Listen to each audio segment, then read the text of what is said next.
સાહેબ, આપણે કોવિડનો જે વેવ્સ આવ્યા એના પછી દરેકે વેક્સિન્સ લીધી, તો લોકોમાં હજી પણ એવો ફફડાટ અને અફવા છે કે વેક્સિનના લીધે બધાને હૃદયના હુમલાઓ, હૃદય રોગ કે એમના મૃત્યુ વધ્યા છે. તો આ વિશે સત્યતા શું છે સાહેબ, આપ શું કહો? દિવસથી કોવિડ ગયું છે એ પછી અમે પ્રેક્ટિસમાં આવ્યા છીએ, તો એ અવારનવાર આ સવાલનો અમારે સામનો કરવો પડ્યો છે.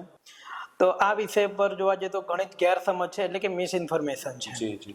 કોવિડ ઇન્ફેક્શન એ પોતે જ હૃદયને નુકસાન કરે છે, એટલે કે કોવિડના લીધે માયોકાર્ડાઇટિસ થાય છે, એરિથિમિયા થાય છે અને ક્લોટિંગનો રિસ્ક વધે છે. કોવિડમાં આપણે સાંભળ્યું હશે કે લોકો ડી-ડાયમર કરાવતા હોય છે, જેવા કે ડી-ડાયમર ટેસ્ટ એવો છે કે ક્લોટિંગનું રિસ્ક વધારે હોવાની શક્યતાઓ દર્શાવે છે. તો કોવિડ ઇટસેલ્ફ એ ઇન્ફેક્શન જ હૃદયનો હુમલાઓની શક્યતાઓ વધારતી હોય છે. જ્યારે વેક્સિનના લીધે માઇલ્ડ માયોકાર્ડાઇટિસ થાય છે અને એ પણ યુઝ્યુઅલી યુવાનોમાં જોવા મળે છે અને કમ્પ્લીટલી રિકવર થઈ જતો હોય છે. તો વેક્સિનના ફાયદાઓ વધારે છે એના જોખમો કરતાં.